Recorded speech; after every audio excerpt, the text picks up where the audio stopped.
Hi everyone. So today we will have a YouTube discussion instead of our usual Zoom call. But next week we will resume with the Zoom sessions that we will have each Wednesday. So I wanted to talk about our two assigned texts in this video.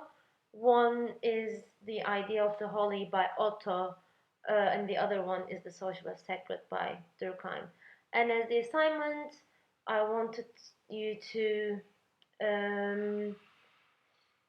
elaborate on if if the religious sentiments that Otto is talking about in his texts were kind of relevant to you, if they were similar to you, and how Otto's and Durkheim's perspectives on religion were different or how they were similar.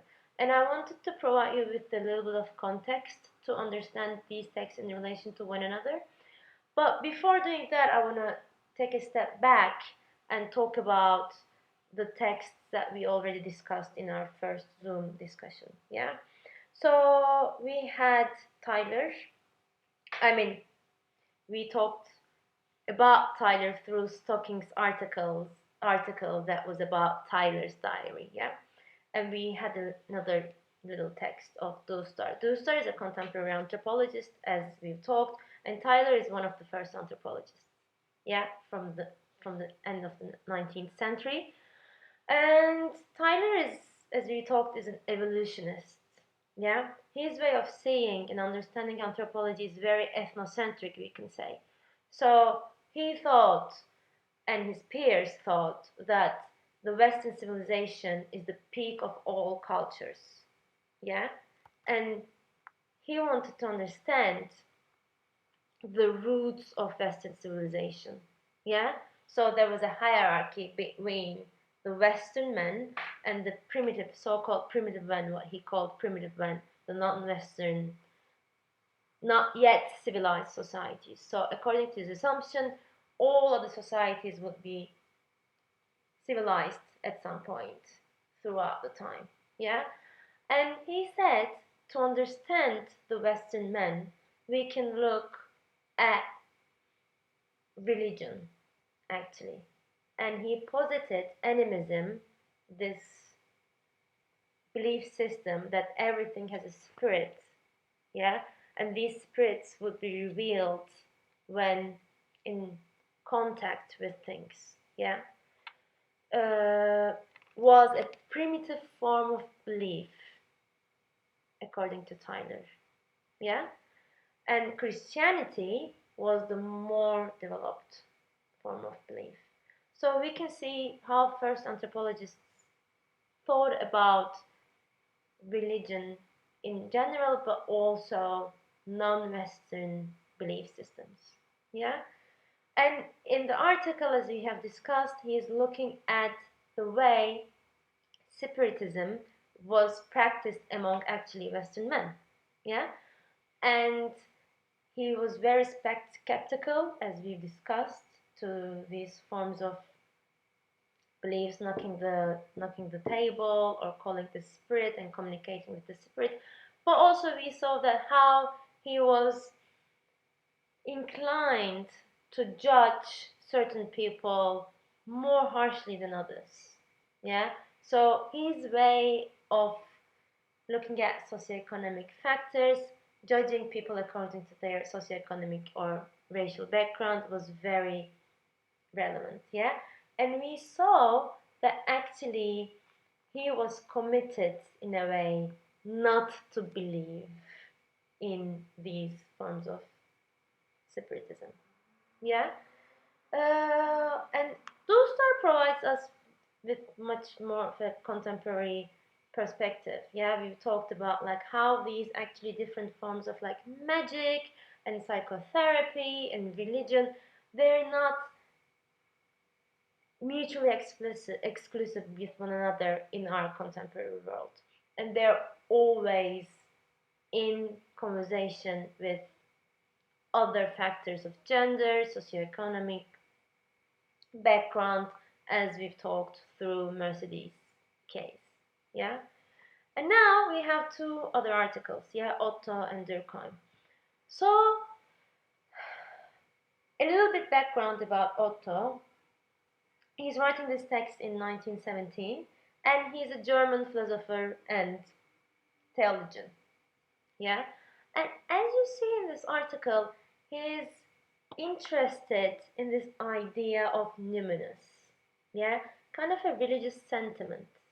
Yeah, and he's saying it's not quite what we can define as morally good. It's not quite an emotion. It's not quite awe, but it's fear. But it's also um, something very innate, something that everybody can experience.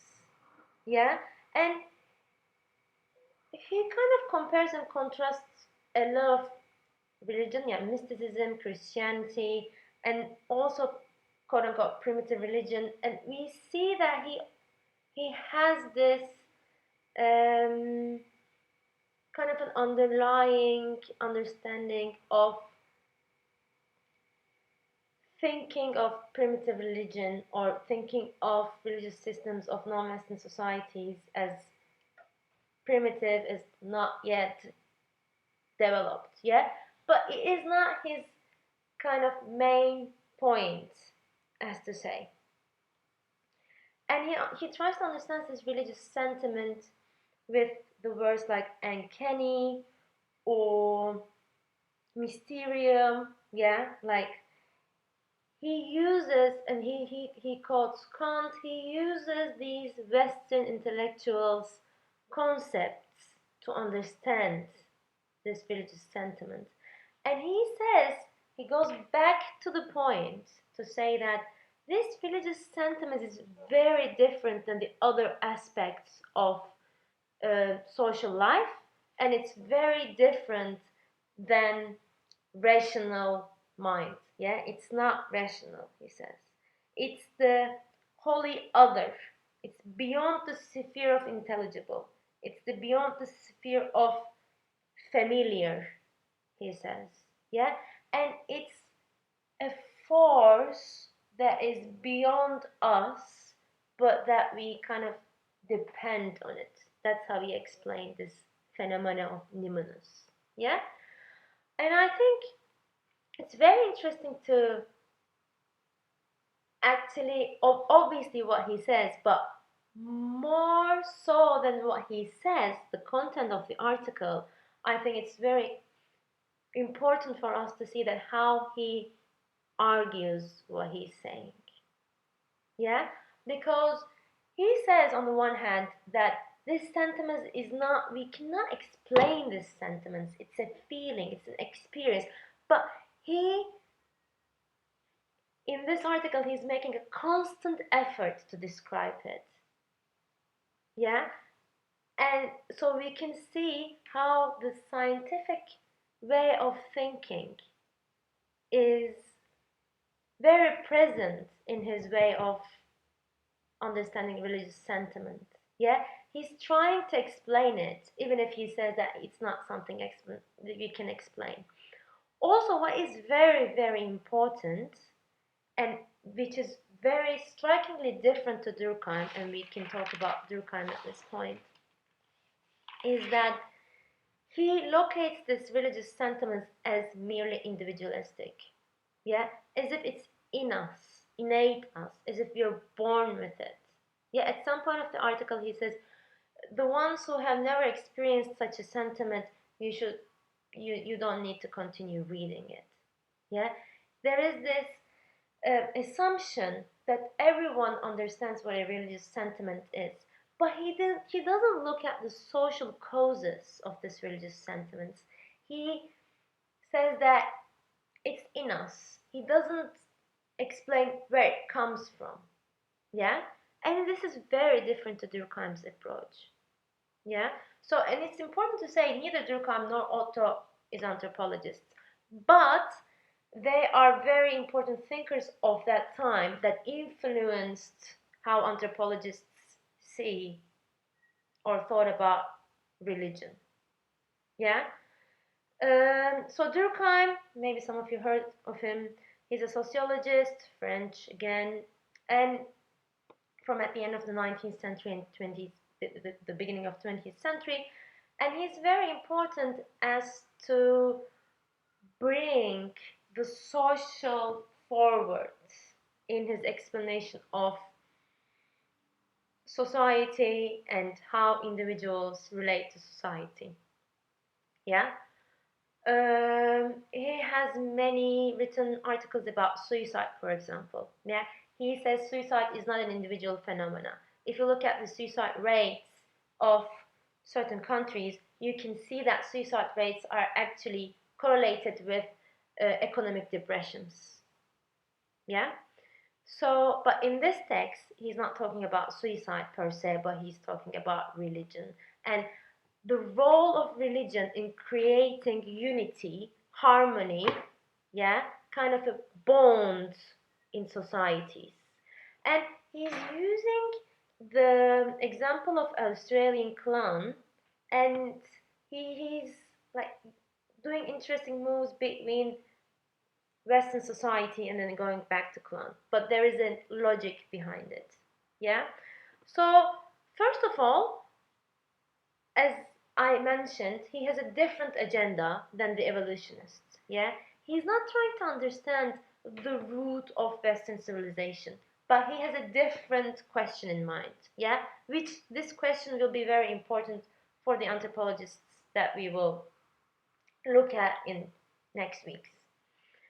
He says, I want to understand what glues society together. Yeah, when you look at the society according to his perspective, there is a harmony among people. Yeah, there is not so much conflict, and there is a force of society. Yeah, people act in according with the law.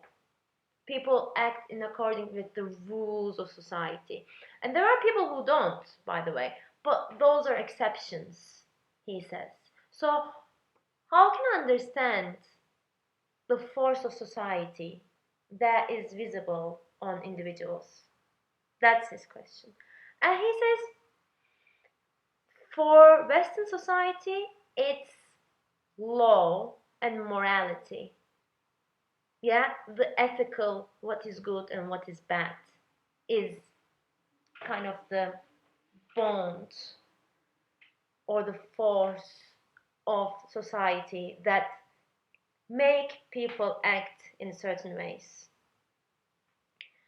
And he says this wasn't the case for quote unquote primitive societies. Yeah, societies without an political institution. Yeah, with societies that lacked certain kind of Western and how to say this. Yeah, societies that lacked kind of a developed understanding, developed quote unquote developed understanding of economy and politics. Yeah, and he says in the beginning he makes some interesting moves to define what's religion, what's magic. Yeah, he says that actually religion is something institutionalized. Yeah, and it's kind of he puts Christianity as religion, and it's in located in Western societies again. Yeah, but he says we can look at so quote unquote primitive societies to understand what religious sentiments do for these clans. Yeah, and his main idea is that actually the religious sentiment is what moves or what glues the clan together. Yeah, he says this totem is the sacred, yeah, through which the individuals of the clan kind of unite in a shared understanding of something bigger than themselves. Yeah? And he makes this distinction between the sacred and the profane, and we can discuss about these distinctions if they're true or not. But in his understanding, according to Durkheim's understanding, the sacred for Australian clans is not only about a transcendent God and not only about individuals in an individual's relation to the God, but it's actually what coheres these people as a unified group and make them act in certain ways. Yeah, it's a force on the individual that the individual is aware of, but also think that it's external to herself. Yeah, and this duality actually lead the individual to act in accordance with the rule of the society. Yeah, and he also talks a lot about like how rites, rituals are important in creating this religious sentiment, creating what he says effervescence, I think in English.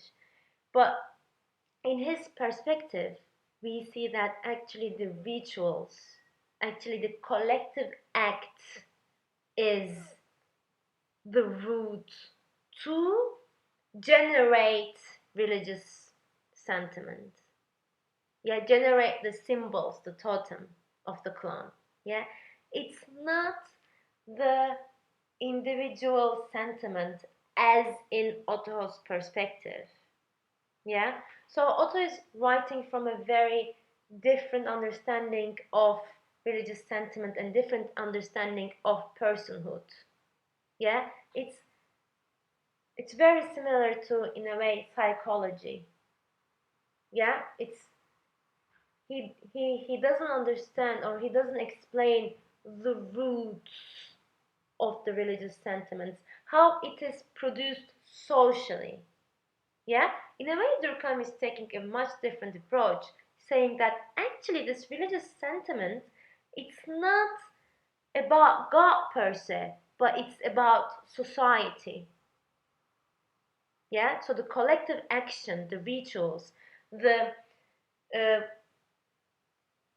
for example, the weekly gatherings of political parties, and he makes some moves like from the clan to the kind of Western context. Yeah, he says like political parties in Western context also uses this. Also, we can see how this sentiment is produced. Yeah, and the reason why he wants to look at the Australian clan in much greater detail, like the reason why he takes the clan as his um, kind of um, main example is that he believes that the relation between the religious sentiment and the social as sacred, yeah, is much more visible. Yeah, so even if he doesn't say that, even if he doesn't hierarchize between the Western society and the so-called primitive society, and he's still using that language, we can see the ways in which he's still thinking through that hierarchy. But he doesn't kind of base his theoretical framework on that hierarchy.